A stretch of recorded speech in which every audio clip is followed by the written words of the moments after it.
Hi, writers. Okay, this is session 13 and 14. I'm combining two parts, or two sessions, because we're going to look at all three parts of this investigative journalism piece that you're going to be currently writing.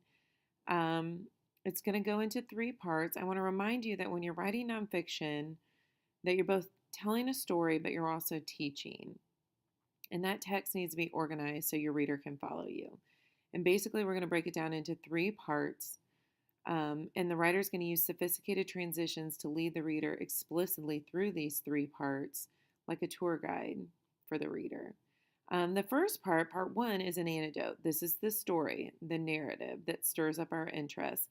And I'm going to kind of go over some what the narrative, the aims for the narrative are, and also the techniques in a minute. The second part is the background information. This part is the explanation that teaches us a lot through quotes and through quotes and data and information. And then the third part are the next steps we need to take, which is where we kind of make an argument about possible solutions to this social issue. Okay, let's get started, and we're going to start with the anecdotal part, which is the narrative. And I'm going to talk to you about a few things that we can do to make our narratives great. And then we'll move through the possible transitions into background information and then next steps. Here we go. Okay, so your investigative journalism piece is going to start with an anecdotal true story narrative. There are some aims for this, towards a goal for this narrative, and there's also some good transitions I want you to start off with. You could start a couple of phrases that you could start off your narrative with is it all started when, or you could use picture this, or bystanders first became aware of, and then tell when that happened. Another one is the story shows or reveals or suggests. This story shows or reveals or suggests. It turns out this story is one of many. So here's some transitions to go into this narrative. Now, your goals for your narrative are to provide the context, background information, to introduce characters, to show the character's motivation, to stir up empathy, and we've talked about that in great length, to create a setting or to build a mood, to set up the problem that your whole piece is going to be about. You want to raise the stakes and build suspense and get the readers kind of predicting about what's going to happen. You want to support the theme of your paper. Don't have a story that's unrelated to your issue. And then you're going to show the resolution.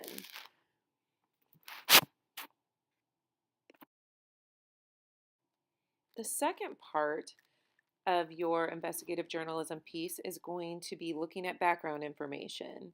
And this is going to follow up your narrative. We could use several transitions into going into explaining investigative evidence.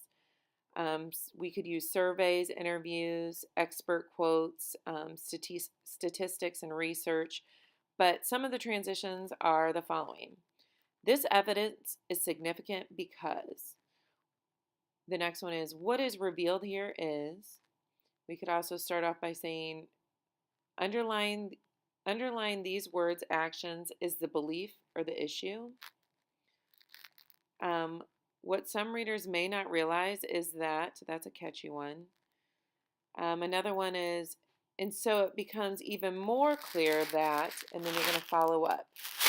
Don't forget the background information section. I know that I've let you in the past make up quotes from people to support your writing, but I'd really like in this next piece for you to use kind of find some real research, some real background information to support your evidence. Okay, and the last portion of your investigative writing is going to be your next steps.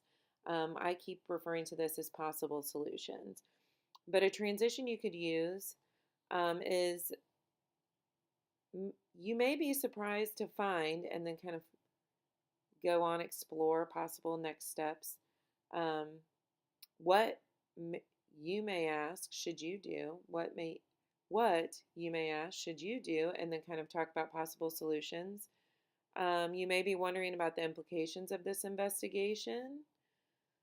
Um, and then you could just say there are steps you can take. Those will all be good transitions into the next step portion of your investigative journalism piece. So make sure when you guys do your on demand at the end of the unit that you're including all three pieces: the anecdote, true story, your background information, and your next steps / possible solutions. And I think you guys are going to just knock this out of the park.